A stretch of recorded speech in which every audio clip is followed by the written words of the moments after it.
Hola, bien hallados. Vamos a ver el tema de la prevención de riesgos laborales en seguridad vial. Bueno, sabemos que la seguridad vial son todas aquellas actuaciones encaminadas a la prevención de siniestros de tráfico o a la minimización de sus efectos, especialmente para la vida y la salud de las personas. Viene ahora un apartado que es interesante y probablemente sea de las cosas más importantes que trae este tema, que es el tema del accidente laboral de tráfico. Más importante me refiero porque es muy preguntable. Ya sabes que a mí esa palabreja me gusta decirla de vez en cuando, ¿eh? Y se entiende perfectamente. Bien, accidente laboral de tráfico, aquel que sufre el trabajador con ocasión del trabajo, es decir, tiene que ser por motivo del trabajo, durante su jornada de trabajo, durante el horario de trabajo y en el trayecto, perdón, no es y, o en el trayecto de su casa al centro de trabajo y a la inversa. Vamos a explicar esto con más detalle. Vamos a ver.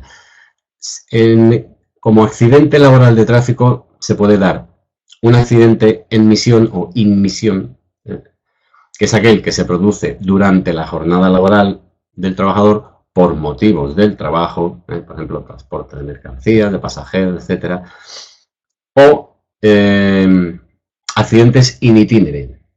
Son los que se producen durante el trayecto entre la casa y el puesto de trabajo del trabajador. Durante la casa, la residencia del trabajador y el lugar de trabajo. Bien, el accidente en misión se puede a su vez dividir en dos.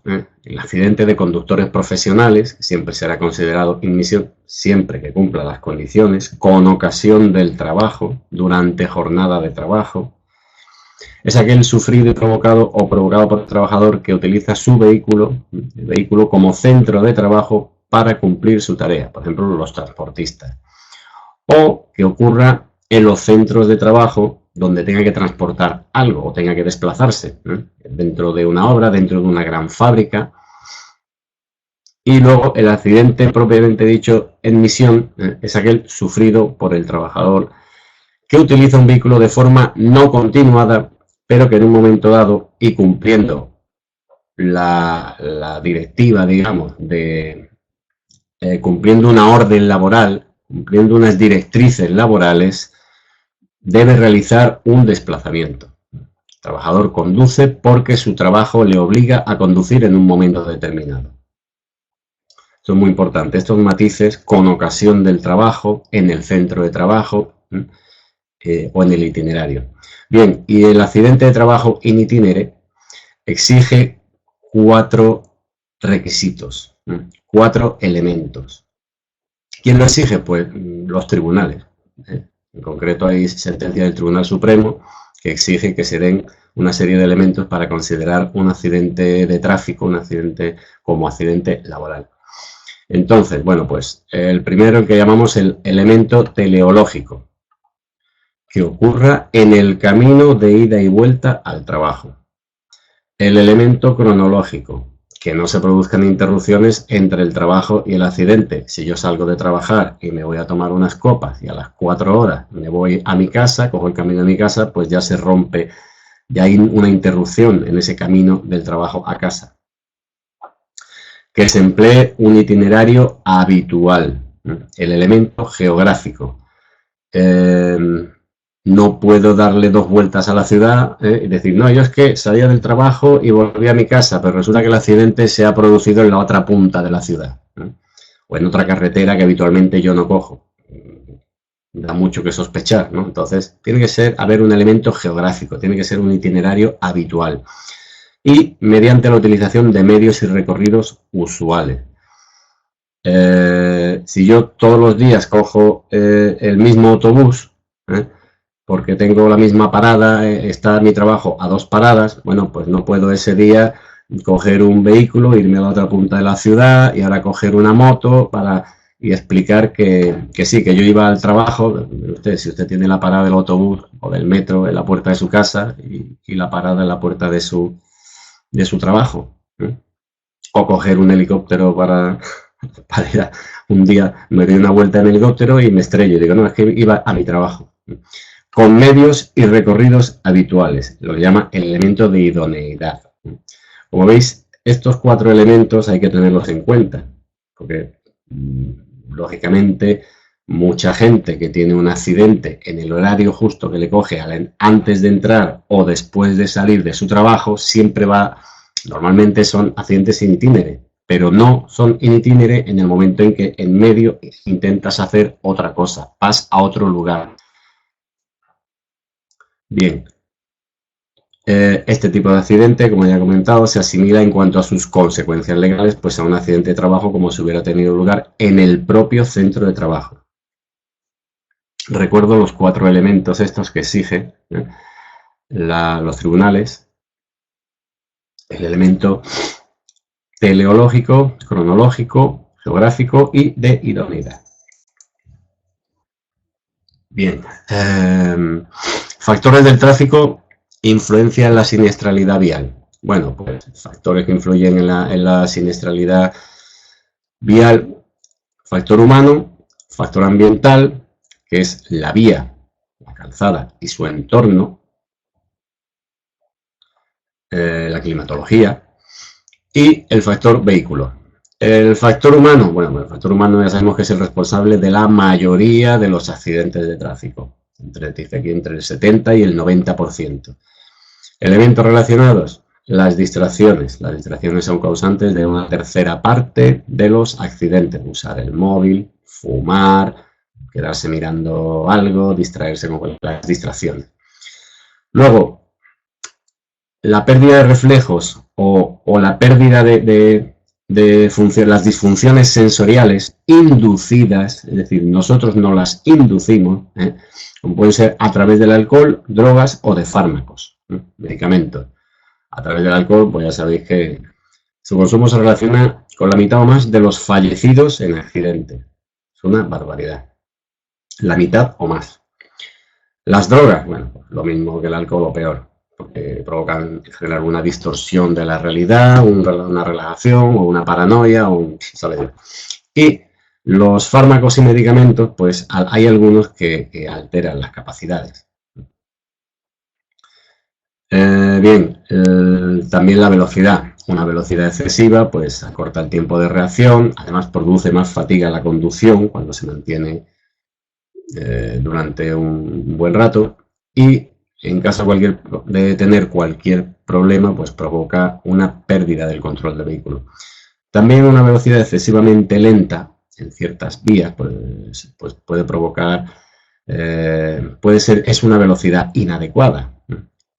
Puede provocar alcances traseros. Un camión que vaya a 20 por hora en una autopista y pues es un peligro porque los coches van a muchísima velocidad y no da tiempo de reaccionar. Bien, la velocidad normalmente es la velocidad excesiva la que provoca los accidentes, pero bueno, hay que tener en cuenta que una velocidad excesivamente lenta también es peligrosa. La agresividad, conducir con prisa, pues provoca una conducción temeraria. La edad es otro factor importante, porque los accidentes son la primera causa de mortalidad entre jóvenes de 18 a 24 años. Pues les gusta el riesgo, les gusta la velocidad, se distraen mucho con el móvil, etc. En fin. Y la edad avanzada, lo mismo que la juventud, es causa de mortalidad, de siniestralidad, por desgracia. La edad avanzada trae aparejada también la pérdida de reflejos en general. La fatiga es otro elemento: falta de sueño, recorridos largos, la temperatura muy alta, las comidas muy copiosas. El estrés provoca ansiedad, impaciencia, una conducción imprudente o agresiva, etc. En un atasco, eso es horrible. Y en general las emociones, un estado emocional tenso, un estado emocional fuerte, depende de un estado emocional, afecta a la conducción. Por ejemplo, el conducir con miedo puede llevar a una conducción muy responsable o quizá incluso demasiado lenta. Y la ansiedad, como ya hemos visto, provoca agresividad, provoca temeridad. Bueno, el factor humano en general, ya hemos dicho que es el causante de la mayoría de los accidentes, entre el 70 y el 90%. Factor ambiental, bueno, pues estamos hablando de la vía y su entorno.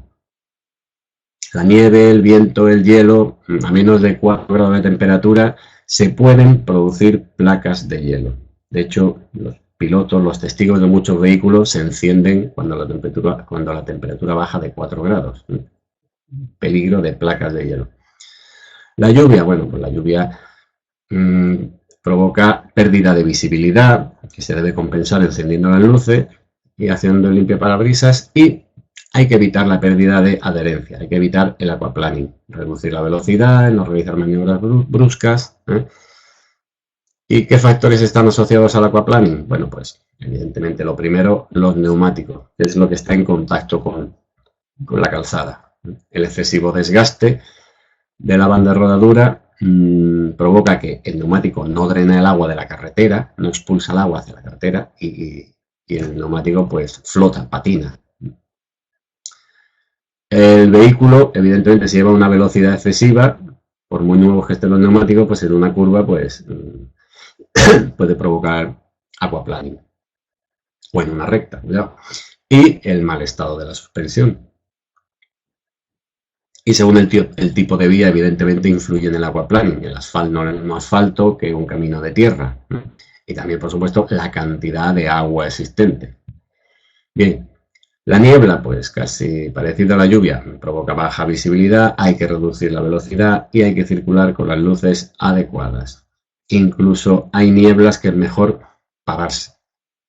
Pararse y quitarse de en medio.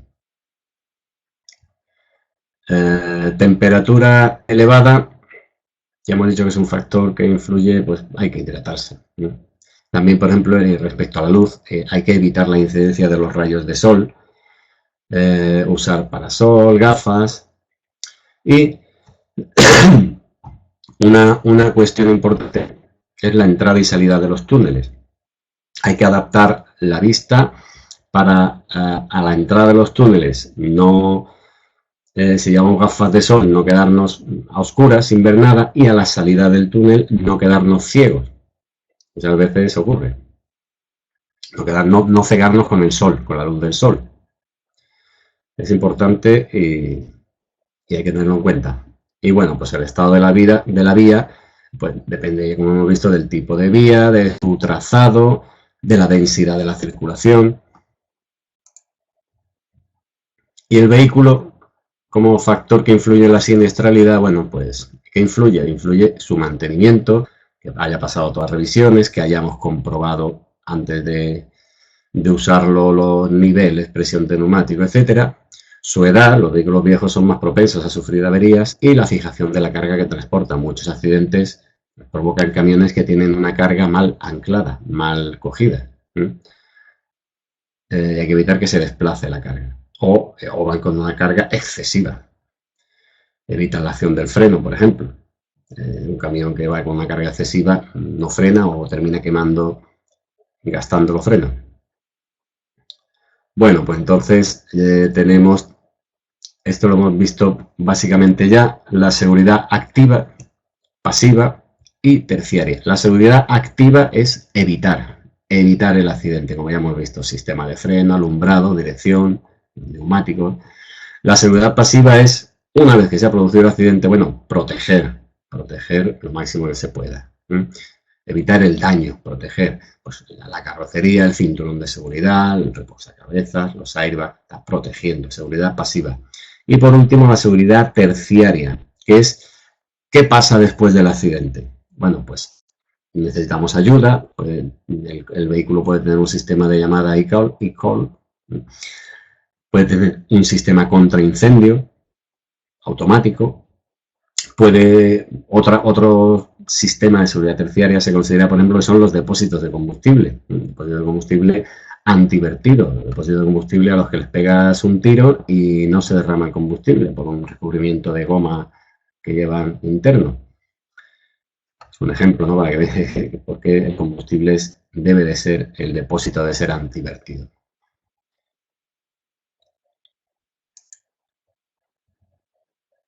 Bien, hablamos de riesgos laborales en la conducción de vehículos prioritarios. Básicamente, todo esto lo hemos visto ya y conviene de todas formas darle un repaso. Medidas preventivas, previas, pues previas.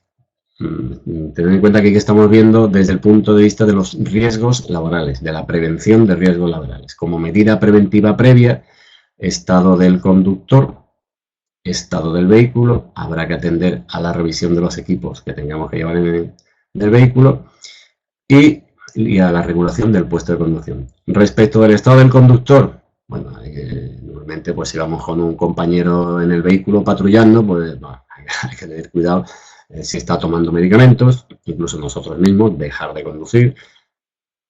Si usamos gafas para ver y las llevamos o no las llevamos, si estamos excesivamente cansados, fatigados, no hemos dormido, estado del conductor. Revisión del estado del vehículo, ya lo hemos visto, revisar interior, exterior, niveles, testigos, en fin.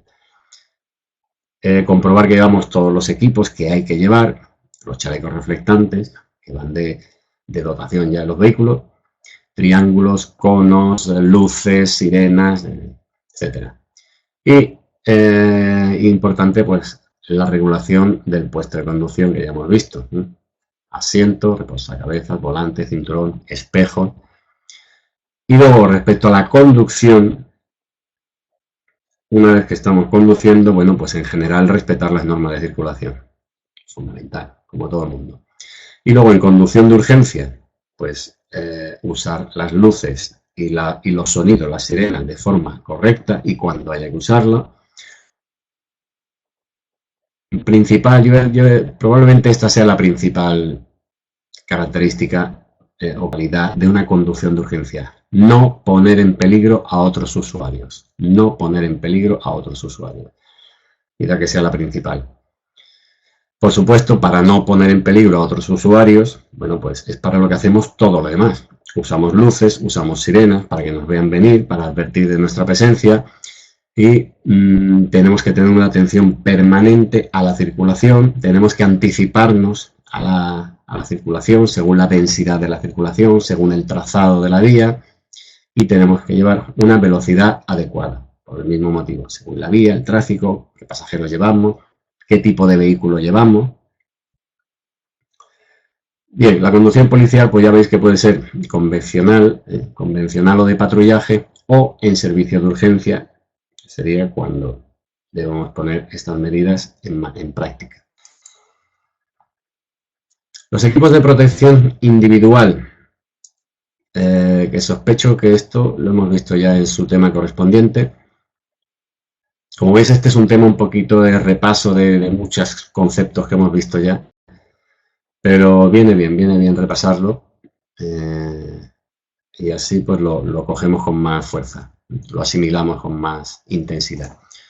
Bueno, pues como equipo de protección individual, como EPI, entendemos cualquier equipo destinado a ser llevado o sujetado por el trabajador para que le proteja de uno o varios riesgos que puedan amenazar su seguridad o su salud, así como cualquier complemento, accesorio.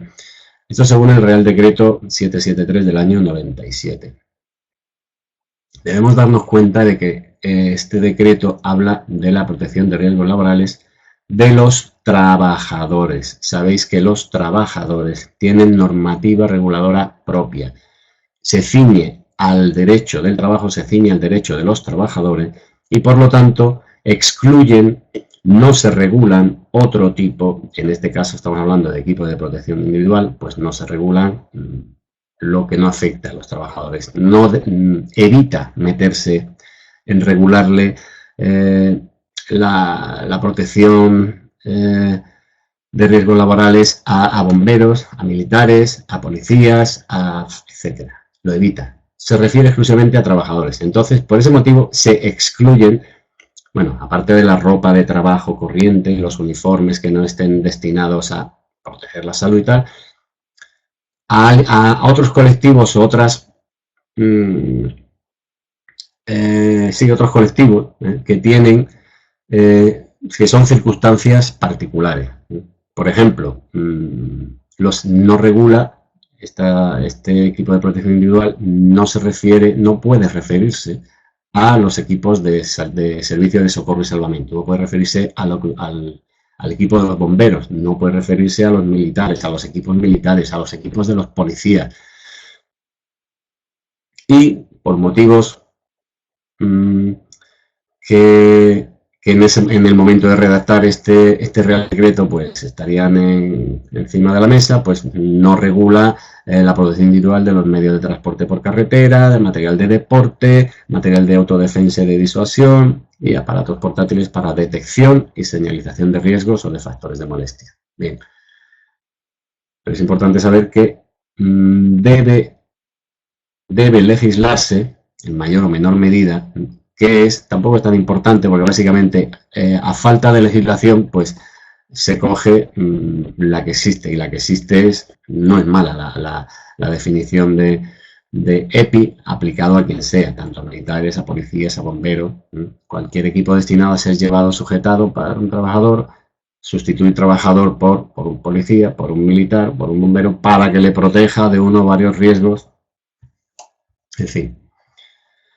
Una vez aclarado esto de los EPIs, vamos a ver que se deben usar solo cuando no hayan podido evitarse o limitarse suficientemente a través de medios de protección colectiva. En el tema de la protección es más importante la protección colectiva que la protección individual. Por ejemplo, si en una fábrica que se puede respirar cualquier producto químico, pues es mejor colocar unos filtros de aire para que toda la nave, para que el aire de toda la nave se filtre. Es mejor un medio de protección colectiva que no darle a los 80 trabajadores que hay trabajando dentro de la nave una máscara antigas o antipartículas y que tengan que trabajar con la máscara puesta dentro de la nave. Por lo tanto, es más importante los medios de protección colectiva. Es mejor llevar un vehículo, ir dentro de un vehículo blindado, que no tener que llevar los 4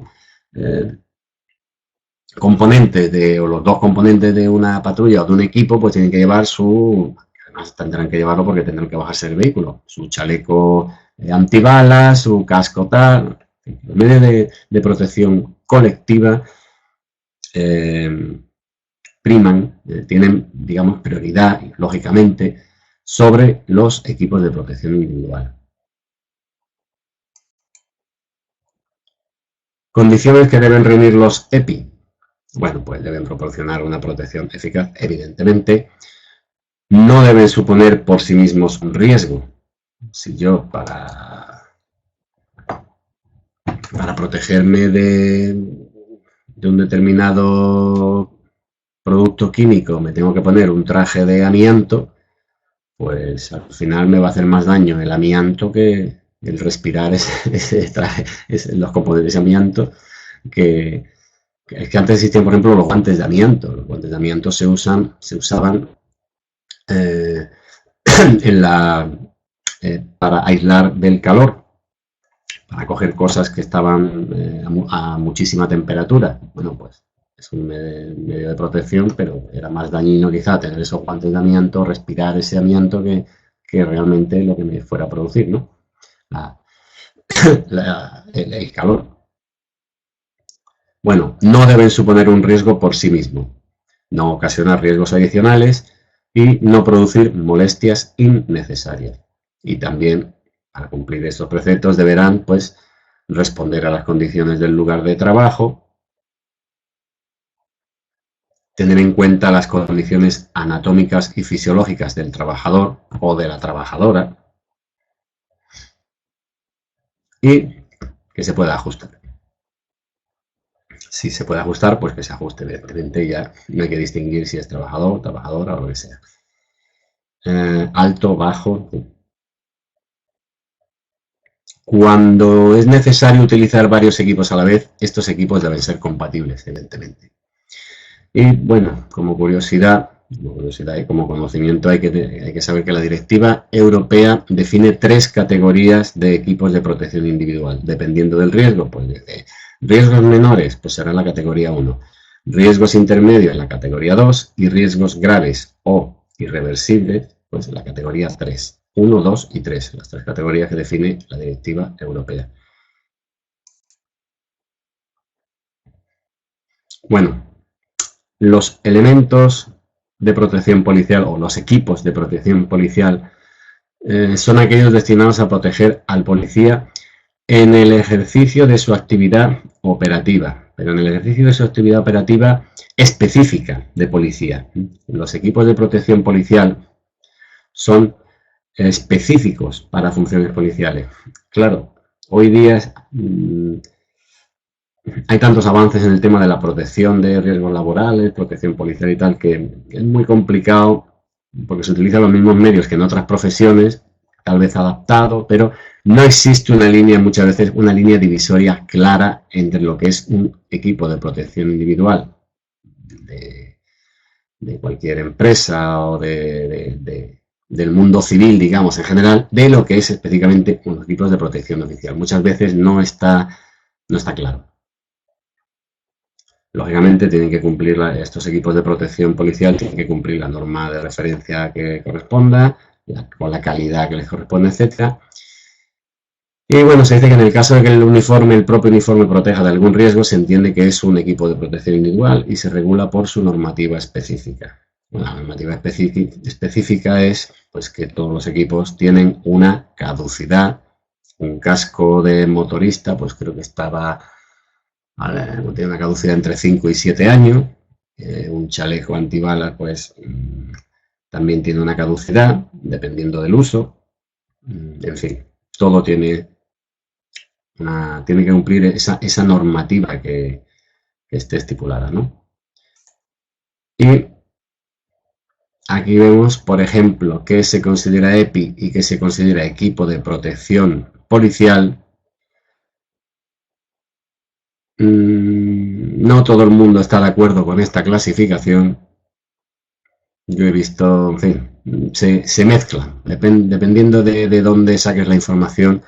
Pero bueno, a los efectos, a lo que a nosotros nos afecta, saber que existen equipos de protección policial específicos, que es lo que dice la normativa, los que son específicos de la actividad policial. Es evidente que el casco antidisturbios, antiimpacto, los guantes anticorte, antipinchazo, el calzado de seguridad con suela antiperforante, puntera reforzada, ignífuga, etcétera, etcétera, pues el chaleco antibalas o un escudo antidisturbios, es evidente que estos son equipos de protección específicamente policial. Específicamente policial. Todo lo demás, bueno, pues todo lo demás lo puede llevar todo el mundo. Todo el mundo. Todo el que tenga una actividad que tenga que llevarla. Todo lo que son protectores para motoristas, en fin. Como veis, chalecos salvavidas. Bueno, ropa impermeable para la lluvia, en fin, las mascarillas. Bueno, en muchas profesiones usan las mascarillas, antipartículas o para filtro de gases y vapores. Los cascos protectores de ruido, pues se usan en muchas profesiones. En fin, esto para que veáis el concepto entre, si se puede establecer alguna diferencia que se establece entre equipos de protección individual y los equipos de protección policial, específico de policía. Y bueno, vamos a ver algunas características de, por ejemplo, el casco. Bueno, los cascos pueden ser modulares, integrales o jet, le llaman. El que utiliza la fuerza de cuerpo de seguridad, pues es el modular. Tiene la mentonera abatible, gatillos calurosos permiten una gran ventilación, etc. El casco tiene que ser individual y transferible. Intransferible, perdón. ¿Por qué? Pues por higiene, sobre todo, y para el cuidado, y debe tener una talla adecuada, además. No todo el mundo tiene la misma talla, como sabéis. Una vez cerrada la hebilla de seguridad del casco, no se podrá quitar ni tirando con fuerza. Y si son cascos para moto, bueno, pues tienen que ser de colores vivos y claros, siendo recomendable que disponga de material reflectante. La visera tiene que estar siempre bajada, buena ventilación. Calzado, bueno, calzado serán botas siempre, suela antideslizante, se recomiendan botas reforzadas, si es para moto, bueno, para vehículo, pues mejor con presillas que con cordones. Los guantes tienen que permitir la sensibilidad suficiente, no interferir en la conducción o permitir el cacheo. Por lo tanto, los guantes pues tienen que ser ajustados. Guantes grandes no permiten sensibilidad, resistente, etc. La ropa, bueno, aquí por ejemplo pues habla de la ropa para moto, pues resistente a la abrasión, alta visibilidad, que no se hinche con el viento, que proteja y que esté ventilada. Y el chaleco reflectante, que es de dotación en el vehículo, debe usarse al salir del vehículo y son imprescindibles en los controles. O prendas que hagan como reflectantes. Prendas, se llaman prendas de alta, ropa de alta visibilidad o prenda de alta visibilidad. Bueno, como veis es un tema que repite muchos conceptos que ya hemos visto. Y bueno, viene bien para repaso. Bueno, pues creo que hasta aquí hemos llegado con este tema, que creo que era el 38. Bien, nos vemos pronto.